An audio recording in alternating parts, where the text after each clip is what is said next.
In the 16th century, there was plenty to be protected from, and we start to see a bit of a shift around this time where people aren't just afraid of demons and devils and spirits, but they also start to be a little bit afraid of magic, and maybe somewhat ironically, they're using magic to protect them from magic. You might hear the word apotropaic bandied around, which means something to turn away evil. So we see the use of apotropaic objects, so charms and amulets, to prevent bad things happening. So today I'm going to be talking about this type of magic, which would be protection magic.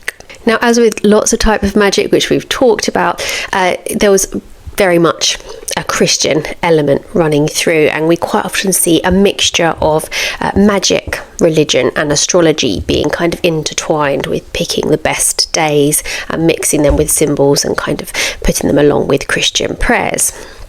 An example of this is a coin that was first created in the reign of Edward III, so in the 14th century, and it has this phrase on it which says, "Jesus, passing through the midst of them, went on his way." So it's talking about this time when Jesus was able to pass through a group of people who were threatening to stone him, but he was able to pass through without being harmed. And this phrase was put on a coin, and it was believed to kind of be a lucky charm. So much so that we actually have Elizabeth I giving it to one of her favourites, Robert Devereux, when he was off for an expedition.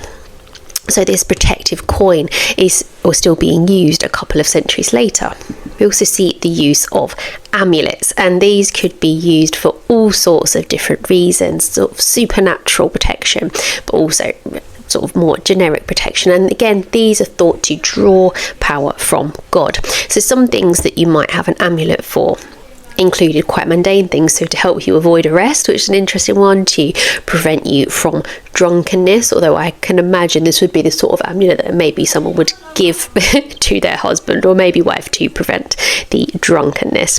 Also could protect you in battle, or even protect you from lightning. Sometimes they might be, like I said, like a coin, or sometimes they could be simple as a piece of paper with a charm or even a prayer written on and carried on, like worn around the neck. Now, it's understood that in some ways the act of sort of having something around your neck as a protection of the body mimicked rogations, or the idea of sort of going around a building to sort of say prayers and protect it. That sort of and this is the same sort of thing that we saw with healing magic, and it's actually very difficult to sometimes separate protection magic from healing magic. And it's so difficult to disentangle that we don't really see protection magic in the court records, whereas healing magic we do. So the two are very much intertwined.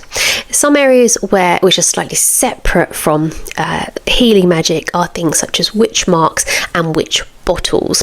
So witch marks appear in kind of older houses, and they tended to appear sort of around the drafty areas of the home, so windows and doors, door frames, marks into the sort of the wood of the frame to keep out evil spirits. And they could be things such as daisies, they could be repeated V shapes, they could be overlapping shapes, they could be mazes, all sorts of things, and there's lots of places in England still to see them today. You could also see something as simple as a burn mark to prevent against fire, and that's something that we quite often see in magic, which is kind of using the actual thing to prevent against the thing. So we've got this burnt mark that's supposed to stop fire from coming to the home. We've also got things called witch bottles. I have an example here, which is something that I made as an event. Now, this isn't exactly like a real witch bottle, because quite often they might be filled with urine, but these, and this clearly isn't, but these would be, they could be as an act of protection, or as they could be an act of harm if you had a particular person in mind and you've got things such as nails in there, then not so great for that person. Obviously, I was just making this for fun. No curses impending on anybody there. We also see evidence of using a wand, so particularly a hazel wand, so a sort of a stick from a hazel tree, but kind of invoking the Holy Trinity to, and in the particular instance I read about was to sort of stop thieves in their tracks. We also see an idea of a particular prayer to be said at night time, which very much reads like a spell, the idea was that you would ask God, if you were to be robbed in the night, if he would freeze the perpetrators so that in the morning they could be sort of dealt with. So this idea of freezing a thief and stopping them from going anywhere. Other types of protection magic that we find tend to be things, so apotropaic objects hidden within sort of the walls of the building, and there can be things like shoes, dolls, sometimes even cats. So there you go, there's some examples of protection magic. It's quite hard to find some that are very separate from healing, because as I said, they tend to be very intertwined. So those are some things that you might have seen in Tudor England.